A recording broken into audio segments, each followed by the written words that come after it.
with B-Bad and Brandon. Anyways, Really professional. welcome to... Recording. Oh, yeah, I can see. Oh, yeah, I probably should have told you. By the way, we're recording. We're on. Don't say anything. Welcome to the Platform Podcast. Oh, we clapped as well.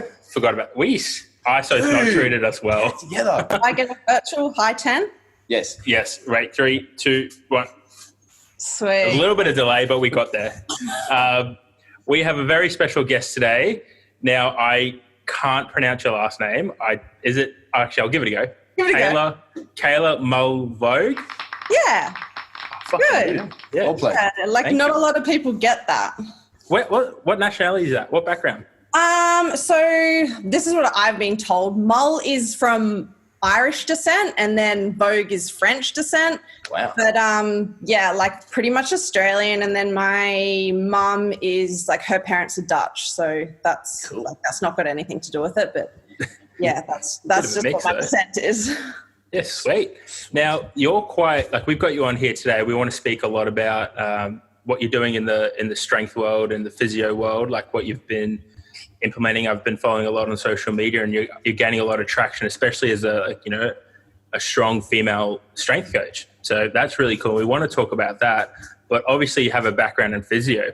What attracted you to the physio? Fuck, shit. I'm really bad at this. Sorry. I forgot I it. messed up. Yeah, I did. We actually have a question first. Yeah, we have a question first. Oh, okay. Yeah, I'm put you really on the bad spot. at this. Yeah. Did you listen to Draw Notes? Like when you were recording? I was sitting on the couch and I heard him, but I can't remember whether I had my headphones on at the time. Oh, okay. I hear him all day, like he speaks all day, so sometimes I just drown Just him tone out. him out pretty much when you can. All right, super important question. Yeah. You have 21 words to tell us who you are and what you do. Only 21 words, no more, no less. All noises are counted. Brando counts them. Are you ready? So much fear in your face. Okay, I'm going to count them. Are you counting them or am I counting them? Now, Look, Brando it's- counts them. You do the words. Yeah. Okay. Sweet. And go. Okay.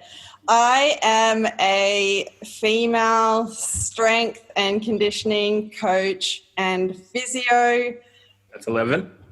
with a background in Oh, that's counted. The arms are counted. We've got 5 words left. exercise and sports science. Boom. Oh, wow. Bam. She nailed that. 21 words exactly. That's huge. Well, with boom, yeah. Yeah, and I like it. Boom counts. Every word counts. So you must obviously have done some study before doing all the coaching and stuff. What's your official stuff you've got behind you that you've done? Yeah, so I actually started out in exercise and sports science as my undergraduate degree from the University of Sydney. Oh, And then through that degree, it turns out you need to have a TAFE certificate to actually work as a personal trainer, even though you're going through university to do You have to bachelor's. go down a level to go up a level. Yeah, so while I was at uni during my second year, I also did my Cert 3 and 4 in fitness from TAFE. And then so while I was going through university, I worked as a personal trainer doing like one-on-one and boot camps and things like that. And then actually after my exercise and sports science degree, I didn't really know what I wanted to do. I thought I wanted to go the nutrition and dietetics route. But I ended up applying for physio, getting it. And so then I did it and I loved it, and here I am now. Oh, wow. Sweet. So just to clarify, you said you got your X science and sports science, and then you had to go do your Cert 3 and 4. I did it at the same time. So Oh, okay. I did it, yeah, like some of my university counted, like all my practical hours counted for the TAFE stuff. So Yeah, That's it good. was kind of like a little bit of a fast track, but yeah, I had to go through all the exams and things like that as well. Gosh, and after that, did you go, you said you were coaching. Where did you start out? Was it a big box gym After I finished uni or after I did my personal training certificate? after you did your PT? So after I did my PT, I started out at a studio gym in Narembeen, and I worked, there was a physio actually that was working out of there as well, and he treated me a lot for some injuries that I had going on when I was sort of playing. I played semi-competitive football for a few years, and so he treated me, and then, you know, that's usually how physios get into the thing. It's like, oh, I want to know more. So I worked it out of there. I did boot camps like outside for there. I've done the F45 thing. I've done the clinical Pilates thing. I've got a lot of experience under my belt with different like types of training. And so I did that sort of through while I was doing my physio degree and the end of my exercise and sports science degree. And then from there, I went out into clinic. I went out into practice, and I left sort of the personal training stuff to the side and sort of focused more on clinic. But the clinic that I first worked at was very strength rehab focused as well, which was good. So I still had, because like I've always, since about 16, I think I've been into weight training and fitness and things like that. So working at that gym, I learned a lot through the strength-based rehab, but there was a lot of machine-based. Yep. And I worked there for about 2 years after uni, and then from there I moved to Melbourne, and I worked out of a clinic that was very Pilates focused. Yep. So I had a little bit of experience in that, and then after that I went over to Japan and just like completely went like haywire and did a season over at on the slopes in Japan.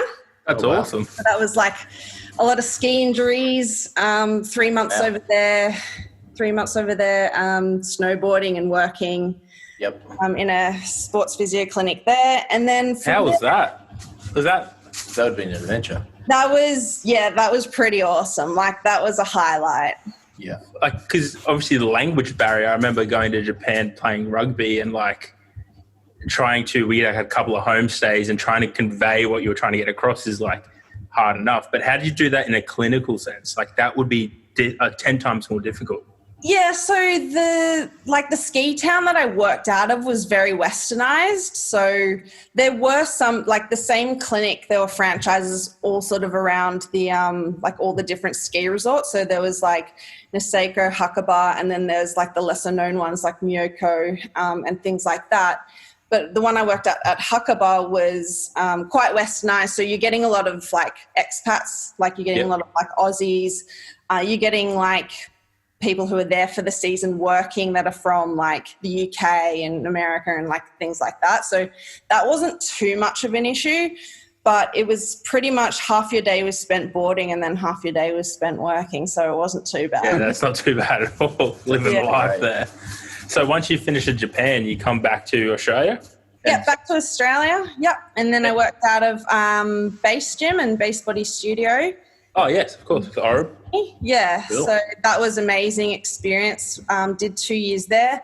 Wow. And then now I'm on the road with Jordan. Sweet. How's that transition gone? Like obviously going from face-to-face clients, like how did you make that transition to now traveling the world? I always sort of knew I wanted to reach more people, and like the only way to do that was sort of online. So it was kind of step by step. Like it was obviously, trying to build up, I guess, social media, which like takes forever, and just realizing like it's like you got to put out good content, and you got to be consistent with that and everything like that. But the timing was actually really good because I was sort of doing the whole, like a lot of physios and obviously PTs now having to, like with the situation we're in now, having to go online because we can't be in like a physical space. So I'm kind of lucky in a sense that I sort of dabbled, I guess, in the telehealth realm like a little bit early before this sort of all happened. Yeah, absolutely. Yeah. So you're treating, like you're still seeing clients in a physio sense as well before all this happened through like telehealth? Yeah, well, the thing is that like patients and clients do so well online because they actually have to do the exercise and they have to sort of like do the programming that you give them. They're not relying on you for like that manual therapy hands-on approach. Yep. Like you could, like it's a great business model where someone comes in and then you like do all your body work or whatever, massage and like manipulate and all that, and then send them on the way and tell them to come back in like. That's a great money making scheme, but we can't. Yeah, but the way that people are going to really get better is through the strength and stability, mobility work that a lot of people sort of miss as well. Yep. So, like, I would always, from when I started, like that first clinic that I started in, there was always, like, there was definitely hands-on, but there was always that transition into that strength-based rehab.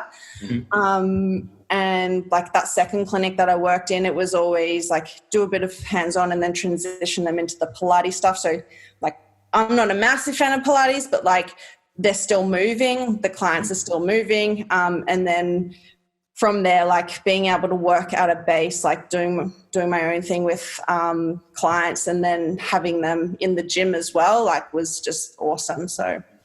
And how crucial, like, because I feel physios do get a bad rap in this country because they do miss that element of rehab through strength and mobility, stability. How crucial do you find it is that aspect? Yeah, well, I think that and like educating your client are like, they can take that for the rest of their life. Like they can take what you've taught them and they can do it for the rest of their lives. And so like if they have a flare up of back pain, then they're able to, they know what they can do to manage it the next time it happens. And then from there, like if they know they need you, then they'll come back to you and they'll also refer other people to you. So it's like that word of mouth that's going to help them rather than just like, you know, the do whatever and then come back sort of thing. Did you have any challenges going from like seeing people face to face to then seeing them through video where there's a bit of an adjustment or anything you had to sort of learn to be able to work with your clients through the video stuff? You definitely learn to communicate better because like you can see certain things in a clinic straight away, whereas you sort of have to take a really good subjective history online and be able to have like a working hypothesis before you start to like issue a program or a treatment strategy or something like that as well. So yeah, that's probably one thing that's like a major difference between seeing them online and seeing them in person as well. And I think as well that accountability from seeing them in person, like if they have an appointment that they know they have to come and see you, then that's another thing that, you know, you have to keep a track of as well. So like I make sure that I check in with my clients once a week.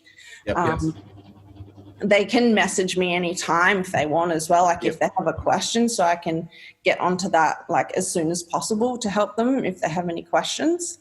Yeah, great. That's awesome. How many people would you work with at the moment doing that sort of stuff? It sort of comes and goes. I maybe have like just somewhere between 5 and 10 at the moment. Yeah, but there's a lot of like other things on the back end that I'm sort of working on as well to sort of. You just released the mobility guide. Yeah. Which So is sick. that is something that honestly, like I've had sitting in my like documents for 2 years or more. I just never, like all the copy was written, but it's just like the taking the photos and then getting it set up, which was like those last 2 steps. They were so easy, but it was just like I don't know if it was a timing thing or whether I was just putting it off because I don't know, but it's out there now. I'm glad it's out there now, and it's probably a good time as well because people have a bit more time to do that now, like being at home. So absolutely, we'll drop the link in the show notes if anyone does want to have a look at that as well.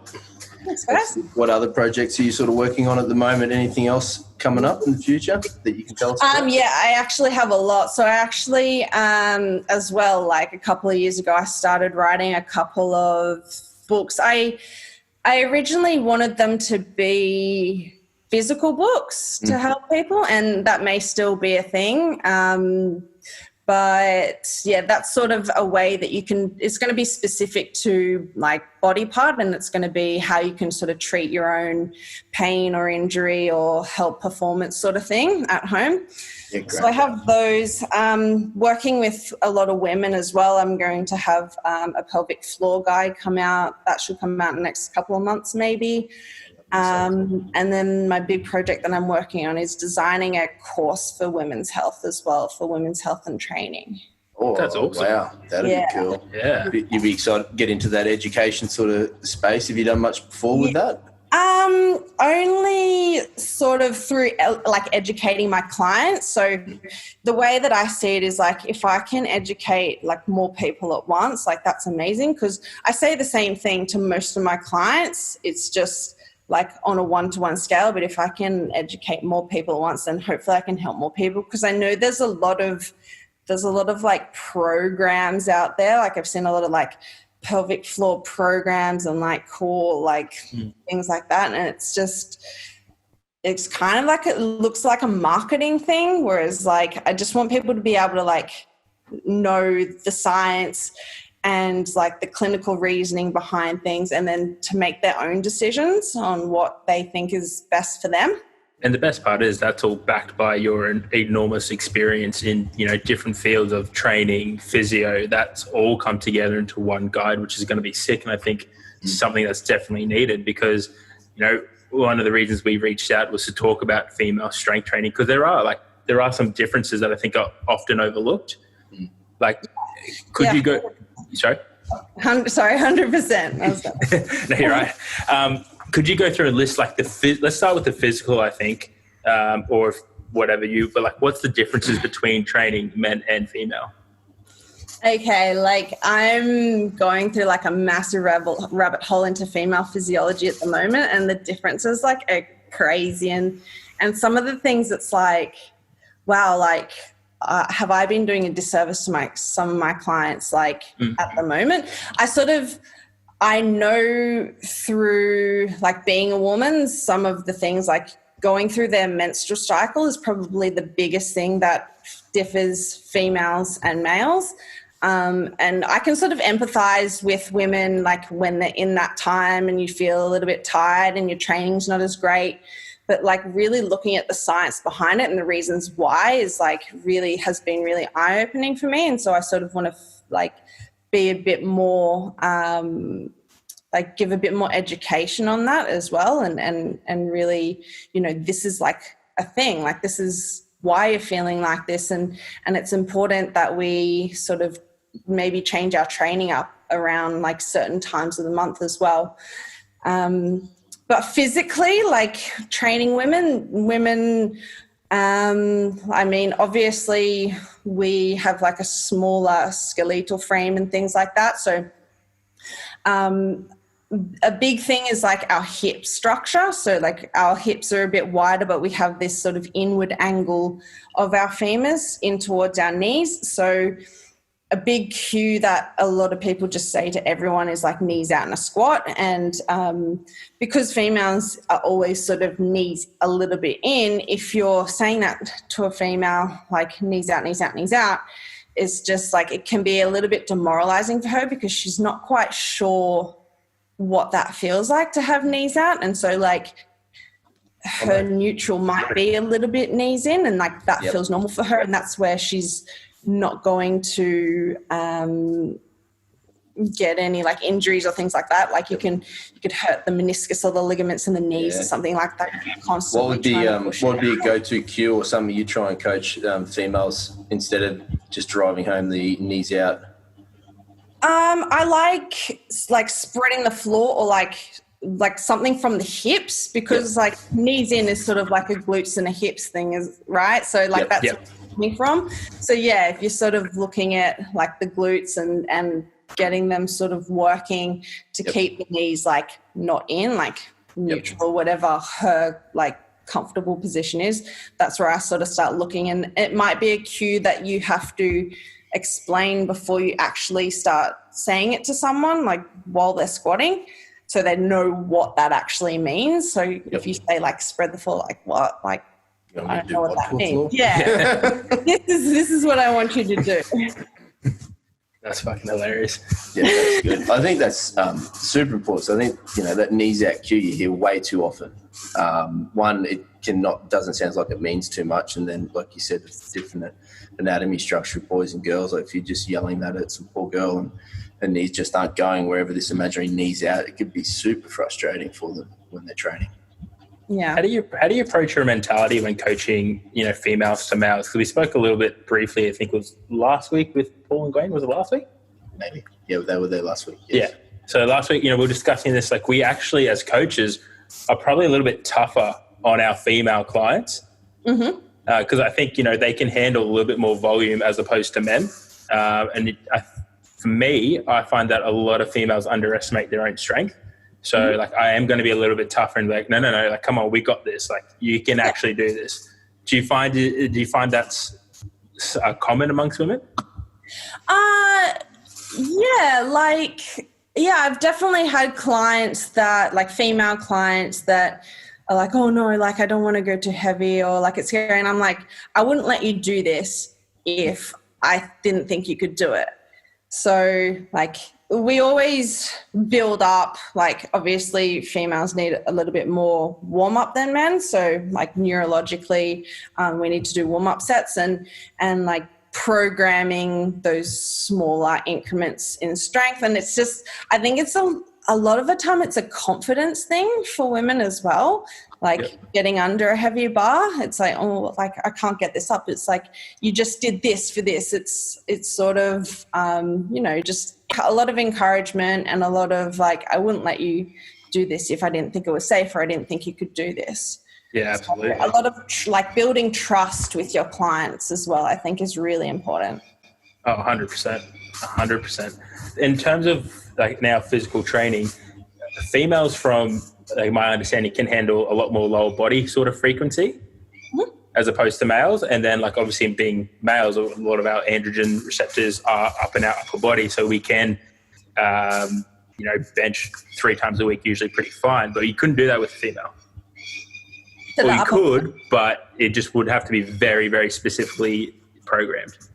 Yeah, you could. It's just that I think there's this like societal perception that men are bigger on their upper body and they're quite muscular up top and sort of top heavy, whereas the female physique that's, I guess, like idealized or whatever is like more of that sort of like curvy shape and more lower body dominant, like a lot of glute work out there and stuff at the moment. But definitely, like you said, females, the more androgen receptors in their lower body. So definitely, if I was programming sort of like a 5-day split, sort of having that dominance on that lower body rather than the upper body as well.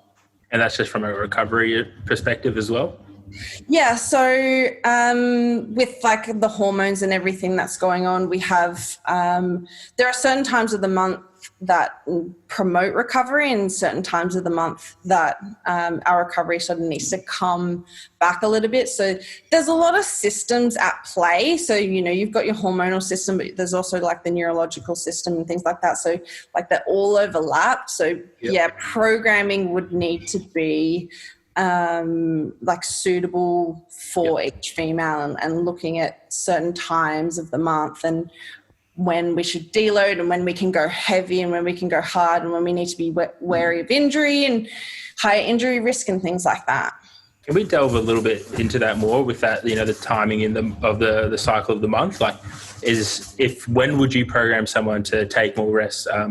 Obviously I'm assuming during when it is their menstrual cycle, but when's the best time to really push it? Yeah, so there's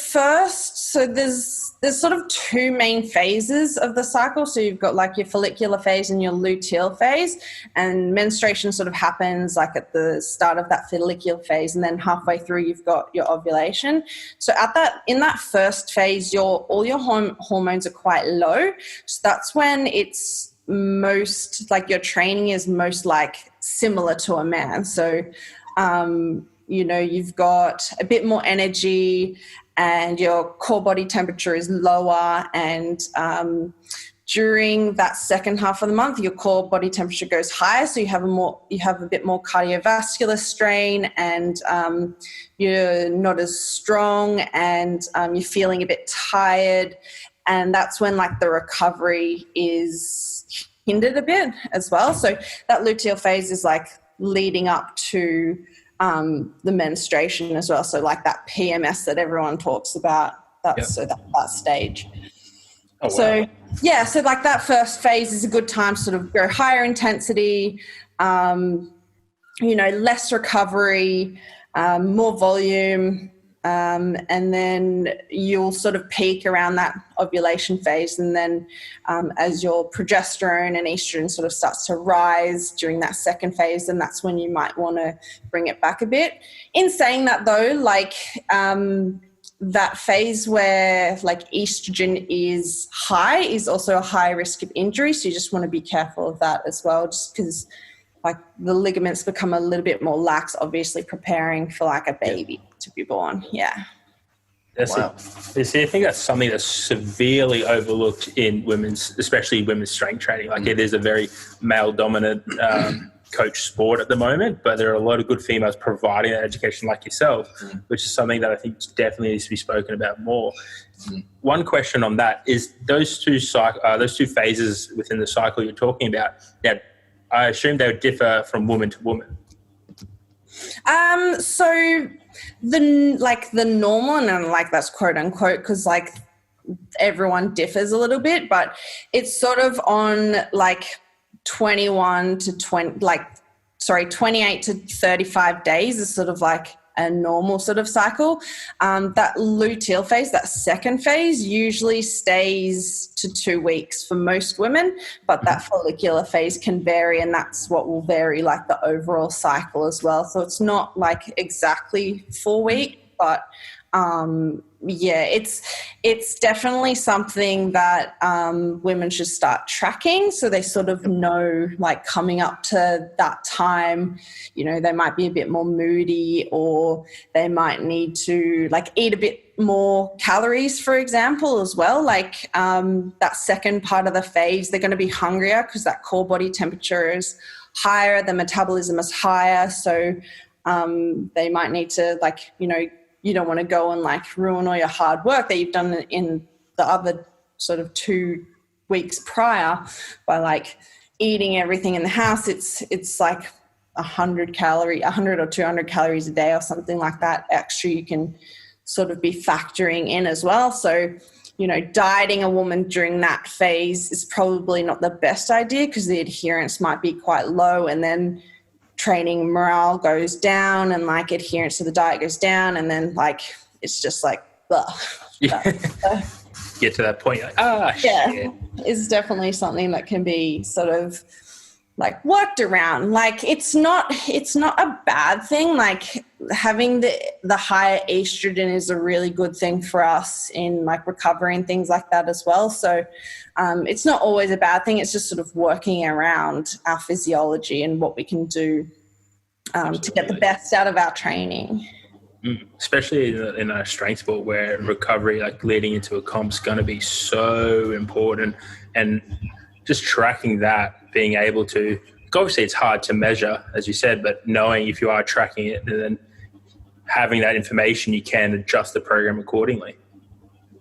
Yeah, and like a lot of women, like say if they're in a strength sport or like even an endurance sport or any type of sport, thinking that, you know, the competition or whatever is going to land while they're actually menstruating is actually not a bad thing, because that's when most of our hormones are quite low, and then we're sort of more similar in physiology to a man, and our training and intensity and everything like that is actually higher. So yeah, it's not such a bad thing that it might be perceived as a bad thing. And of course, like every woman is different, and some suffer like sort of severe PMS or menstrual symptoms, which is like, that's something that needs to be checked out by a doctor or someone who specializes in certain, you know, pelvic conditions.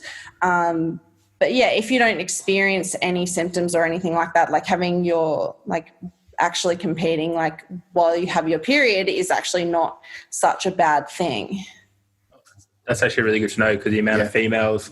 Yeah, that's the main comment. Like, it's coming up this weekend on comp day. It's not going to be a great weekend. Yeah. That's a myth busted. Yeah, that's a massive mental thing as well. But definitely like week leading up to it is probably more the time that you're sort of worried about that. Yeah. I think the thing you said is super important is just being across it and tracking it for yourself would be really helpful to do. I know a few girls I look after use apps and stuff. I can't really remember the names of them, but is there any things you recommend for people to be able to track it? Yeah, there's definitely some apps that you can get. Like Jordan and I just found out today that the Apple Health app has a tracking. Yeah, you can use that. Yeah, there's one called Flow, I think. There's Period Diary. There's a lot of them out there. I think you can search it on the app thing and find one that you sort of like as well. And moving a little bit away from that now, talking about, you're coaching. Are you not pushing, that's the wrong word, but are you encouraging more and more women to discover strength training and use it for their own benefits?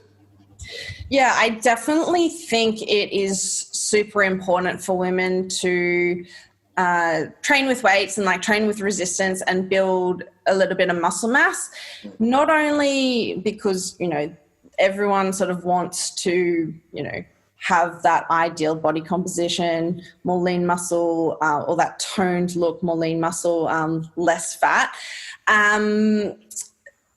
But not only that, the other health benefits that come with that are amazing. When you sort of start to get a bit older, muscle tissue can break down, bone mineral density can break down. So you want to have a good solid base for later in life as well. It can bring down your blood pressure and things like that. There are a lot of other health benefits and mental benefits as well from strength training. I think it really empowers women to, be more confident and absolutely. They feel stronger, mentally as well as physically. And what advice or what do you say to women who are, as you said before, very fearful of getting into strength training? Lately, the women that have come to me, they are keen to strength train. So I haven't really had that barrier in a while, but there are obviously, still barriers of getting too big or something. Yeah. It's all those barriers to entry we really need it's all those barriers to entry we kind of need to break down. And that's the main one. It's I don't want to get too big. And it's you just can't. Yeah. And that comes down to hormones as well. Again, we don't have the same capacity as men to build muscle. If you see female bodybuilders and physique competitors, they're actually trying to look like that. They're trying really hard, and they will tell you how hard it is for them to build muscle. They have to train really hard and they have to eat a lot of food and do all the right things. So yeah, it's just not physically it's a hard thing to do. I've been training since 16, so maybe what's that? 12 years now? 12 years. And yeah, I don't look like a man yet. I don't look like a man. I don't look like a man yet. Yeah, nowhere near as big as Jordan yet. Not yet. Not yet. Operative word. We got a couple of questions through the Instagram. We actually got a few, but you answered most of them through the discussion. There is two that need to be answered. Firstly is ladies responded to obviously urinating while deadlifting. What's your go-to? What you look at? What's some things she could implement? Yeah, this is a big one I get as well, and I actually work with a few clients on this topic. Mm-hmm. So one thing, it really depends on the woman. Obviously, you would have to ask questions whether they've had children or any pelvic trauma or things like that. A lot of people look at the pelvic floor and think there's probably a pelvic floor weakness there, which is the reason why they're urinating on the platform. Yep. This might be the case, and sometimes a physical examination might be the way that they diagnose that as well. So looking at the pelvic floor, making sure that the woman is, performing pelvic floor contractions correctly. But a lot of female weightlifters have a strong pelvic floor because they're weightlifters, so they're working and they're strengthening their pelvic floor. So it might not necessarily be the pelvic floor that actually is the issue. the issue could potentially be looking at the diaphragm. So, so obviously, like when you're deadlifting heavy, you need to create a lot of intra-abdominal pressure. Now, intra-abdominal pressure plus the pressure that's actually inside the bladder, depending on how full their bladder is, if that pressure bearing down on the pelvic floor is bigger than the pressure that's holding the like the pelvic floor and the urethra closed, then that's when they're going to leak on the platform. So if you have a constantly tight diaphragm, obviously when we breathe in, our diaphragm flattens. So taking a big deep breath in before we're lifting up the heavy weight with a belt around to create a high intra-abdominal pressure, then that's going to overcome like the strength of what it is. So with urinating on the platform, I look at the diaphragm. So getting women to actually breathe like fully, like exhale fully, so they're able to relax the diaphragm and do some like deep breathing work. Also like taking a bit of the load off and then slowly building them back up to that load, but you can still program it, because a lot of female weightlifters, they're so strong and they just want to lift heavy. But if you program things like deficits or like slow eccentrics, things like that, you can actually make the lift heavier, harder, without being heavier. So building up that way as well. Oh, wow. That's cool. That's definitely a different take, obviously, looking at the diaphragm. So the majority of things, I've researched myself and listened to, that's definitely a good input for that one. The second question, which I closed my phone and will have to bring up again. I swear I'm organized. I'm not. I forgot to send her the link to this thing, and I was like, oh, fuck. I don't know. I'm pretty sure I had it. Oh, well, then there you go. I'm pretty organized. All right. Now, this one's from Victoria. She wrote now, but how to strengthen the lower back after injury and stop how to strengthen lower back after injury and re-injury to stop injury. That doesn't really make sense. I think she's asking, how do you stop re-injury of the lower back? Okay.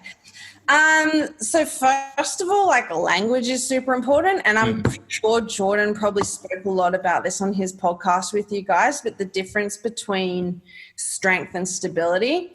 So a lot of people think, if a muscle is weak, they need to strengthen it. And oftentimes the lower back doesn't need strengthening because there's not really muscles there to strengthen. The muscles that are there are muscles of stability, and so therefore we need to elicit like an unstable response, first of all, to elicit that stability response from the muscles. So that's one thing I would say to start with is like, strengthen the lower back. Let's do some back extensions, for example. Like that's a way to strengthen. I don't really know if it's strengthening the lower back, but it's a strength exercise, like training muscle action of origin to insertion. Whereas like stability is more of that, like put her in an unstable position, for example, where the muscles actually have to work to stabilize the lower back. Good examples are planks and side planks and things of that nature as well. So like actually work the function of the core is one thing, because you got to strengthen your core. People do sit-ups, whereas like that's not actually strengthening the core, because the rectus abdominis isn't actually like a core muscle per se. So that's one thing. And then also making sure that both lats and glutes are strong in a sense, are strong as well, because they both tie into this thoracolumbar fascia that we have in our lower back that sort of stabilizes our lower back as well as responsible for stability of the lower back. Awesome. Thank you. I'm sure there's a lot of information there, and I think that, as you said, and I want to really drive that home, to elicit or to create more stability is you need to be first like put into an unstable position. So I think that's people like, oh, this is going to help me with my stability, but they can't conceptualize the fact that that's very unstable. Like, we're doing this to progress and build into something. Yeah, exactly.